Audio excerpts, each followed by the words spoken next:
unauliza hii vumbi hapa wewe inachujwa aje So hii hapa bag hii ni bag filter hii unaiona hii kubwa hii ndio bag filter hizo ndio ile pipe ya kuchunga vumbi. Umeona hii ya chini hiyo inatoka hapo chini bado inaunganishwa.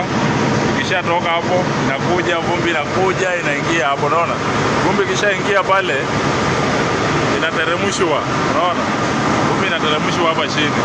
Hii hapa ni gate valve hii ndio tumeweka leo. Hii ni gate valve, hii inafunguliwa So ikishafunguliwa kwa hiyo gate valve, amka kidogo hapa kuna mota, umeicheki hii ni mota bado tunataka kuweka hapa juu.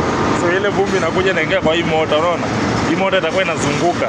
Wakati vumbi imeingia hapa inazunguka hii ikizunguka inamwaga chini, unaona tena bucket nyingine inakuja hivyo inazunguka inamwaga. Wakati inamwaga hii ni conveyor belt inaundwa hapa, unaona so hiyo vumbi inarudishwa kwa ile conveyor belt.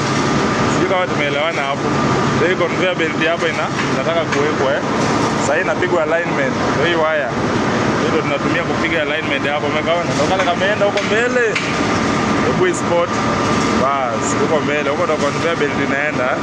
So sasa hii hapa tuko na silicone na tuko na gasket drop. Hizo ndio tunataka kuweka. Alafu ndo tufunge hii motor hapa juu, hii na install hapa juu, unaona kisha install hapa juu mambo inakuwa sawa. Unaona kama hii tushaweka gasket, hiyo ni gasket drop inakaa namna hiyo, unaona